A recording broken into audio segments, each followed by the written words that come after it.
The Planet Man. This is the fascinating story of Dantro, the Planet Man, troubleshooter for the League of Planets organization, the law enforcement body for peace and justice in the celestial world, whose headquarters and center of operations are situated on the capital of all the planets, Planaria Rex. From Mercury to Pluto, wherever danger threatens the universe, you will find Dantro, the Planet Man, fighting for fair play. In a moment, the Planet Man. When we left the crew of Earth's first rocket expedition, they were headed for a crash on the moon. We find Dr. Darrow, his daughter Pat, Slats, the engineer, and our two young stowaways, Billy and Jane. The sound of the complicated control mechanism makes the control room seem like a chatterbox of confusion, and from the outside can be heard a mad whining of lunar currents. We find them now as they are getting closer and closer to the moon's surface. Slats is speaking.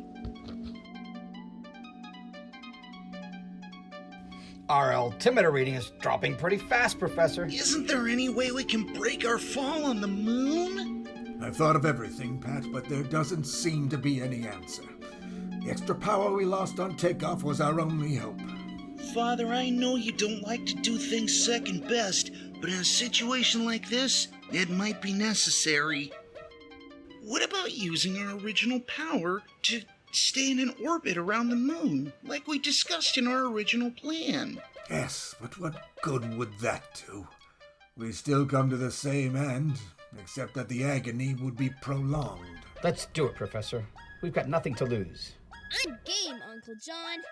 Me too, Uncle John. You know what they say, Professor. Where there's life, there's hope. It would be a ticklish maneuver now, since we've gotten into the pull of the moon and our power is limited.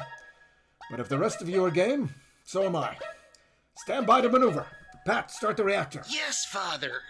Slats, check the radar rangefinder and make sure you pinpoint those readings on the moon. Yes, sir. I'll pilot. Now keep your fingers crossed. Heading 10 degrees starboard. Heading 10 degrees starboard. Got the reactor, Pat. Cutting the reactor. What's our reading? It's 63.3. We need a bit more, Professor. Hit it again, Pat. Reactor on. Are we picking up fast enough, Slats? What's the reading? Not enough, Professor. We need a fraction more.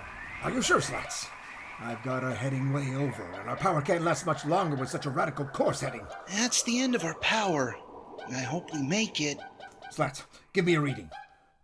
Slats, do you hear me? Give me a reading. 89.4. 6 more points, Professor. Steady.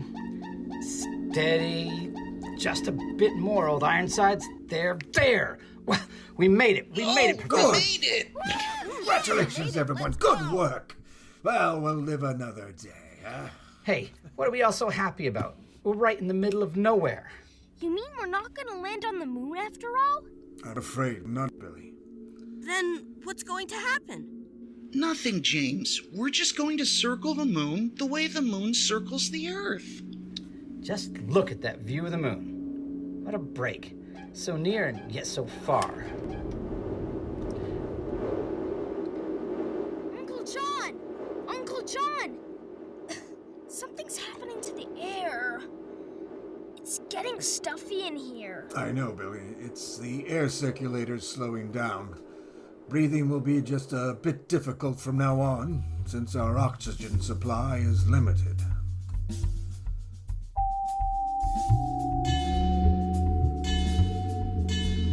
Professor, can you hear me? Flat, where are you? What are you up to? I'm outside this ship, bringing up the lunar communications generator. Thought we might as well set up and try to make contact with the Earth. You can't do that alone. I'm here too. Careful, Pat. Don't let it go now. Pat! Slats, he's floating away. What? Quick, Slats. Slats, help me. Back here, grab my hand. Quick now. Hold tight now. Easy. There we are. There we are. Steady now. Pat, Slats, is everything all right? Yes, Father. Thanks to Slats. I thought I was a goner. Don't forget you're out in space, Pat, and if you ever drifted away, we'd never be able to get you back.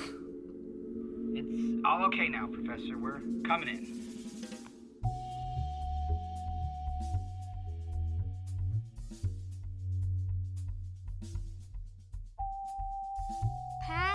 Yes, Billy? James and I know what's going on. What are you talking about? Pat, we know this whole trip was spoiled because we stowed aboard.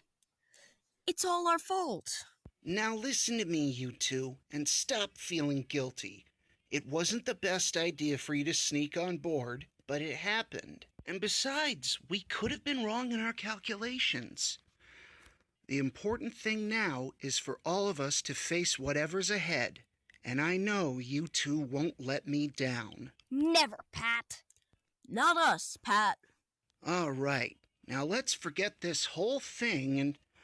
Hey, I wonder where Slats and Father are. We will return to Planet Man in just a moment. While it looks like the first trip from Earth to the Moon is coming to a tragic end, the good ship Constitution is in a hopeless orbit around the moon.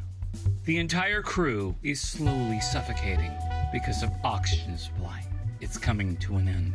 Professor Darrow and Slats are in the posterior cargo chamber. Slats is apparently up to something. Why don't you go to the control cabin, Professor, and lie down for a while? It'll be easier for you to breathe. I think I'd better stay here. I hate to have Pat and the kids see me so worried and worn out. Slats, you've got something on your mind. What is it? I've been thinking, Professor. I really haven't got anybody. Nobody'd miss me, and you, Pat, and the kids would have a little extra time. What are you driving at? Well, a big guy like me uses a lot of oxygen. All I have to do is step through that port, and it'd be over in a second. You people would have a little longer. Don't be a fool, Slats. We're all in this together. Besides, if anybody goes through that port, it will be me. I'm the oldest, and besides, the whole thing is my responsibility. Now look, Professor, I've made up my mind. There's no point in trying to No, stop Slats, me. no, jump! Don't stop me, Professor. I'll hit you. I didn't mean to hurt you, Professor, but this is the way it's got to be. So long, Professor. What's that? What's going on in there? Pat? What's that clanging?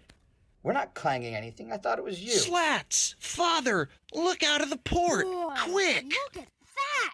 It's Mammoth. Professor! Professor! Get up. There's something What? happening. What? Oh, There's something next to our ship. the ship. Yeah, let me see up there. What? It's impossible. Oh, it looks like another ship is next to ours. Let me help you, Professor. We must get to the control cabin with the others. Father! Slats, what is it? I don't know, but now we'd better stay close together. Slats, where are you going? Just to get this fission wrench. I don't know what's coming through that hatch, but I don't want to take any chances. Well, be careful, and don't get too close to that hatch. Let's all be very quiet. Uncle John, Stand look! back, whatever you are. I'll... Look! It's Slats! He can't move! Oh, He's Slats! frozen in his tracks! Why? It's a man. What did you expect? A three-headed Mercurian man-eater? I am a man from the planets. A planet man! Boy, wait until the gang hears about this! Billy, please. My name is Dantro, the Planet Man, and I come in peace. I represent the League of Planets, and my mission is to bring all of you to Planaria Rex. Where is that? Planaria Rex? League of Planets? I'll explain in a moment, but I don't think we should leave your brave friend Slats in this paralyzed predicament. He'll snap right out of it with a shot of this ray gun neutralizer. What happened? Did I get him? It's all right, Slats. We're all safe. It seems that we've met a friend, and his name is Dantro the Planet Man. It's nice to meet a brave man like you, Slats. Here, let me help you out. Dantro, my name is John Darrow. This is my son and assistant Pat. How do you do?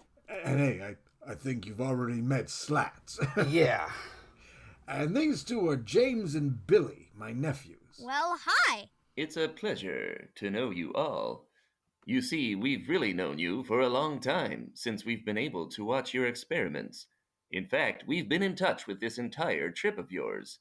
We've even learned to speak your language. But how could you do all that? We planet men have many devices which Earth has not yet discovered. One of them is the cosmic communicator, which enables us to see and hear across the millions of miles of space. But why have you kept the existence of the League of Planets from Earth? Where is Planaria Rex, and why haven't I been able to chart its position? Everything will be explained to you in due time.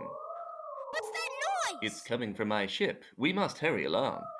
It's the bogey warning oscillator, telling us there are some unidentified ships approaching. We can't leave the Constitution. Not old Ironsides. Your ship will be safe in this orbit for 1,000 years. We must not waste time. Flying in a spacesuit like yours? Will you let me fly the ship? I see Earth children are no different from ours. There's our last warning. Quick, through the hatch into my ship, the Planeteer. What adventures lie ahead for the Earth people? What will they find on Planaria Rex? Whose ships are those approaching the helpless Constitution? We'll be back in just a moment, but first, here's a message that Dantro, the Planet Man, wants you to hear. This is Dantro, the Planet Man, sending a message out to the Earth people of the 21st century.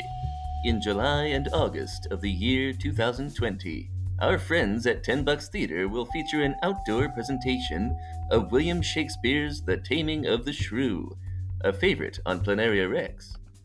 Tune your cosmic communicators to 10buckstheater.org to explore the important details. Tune in again for more transcribed thrills and adventures. Find out what happens to the Earth people as they speed towards a new world on Planaria Rex. Rocket millions of light years into space with Dantro, the Planet Man.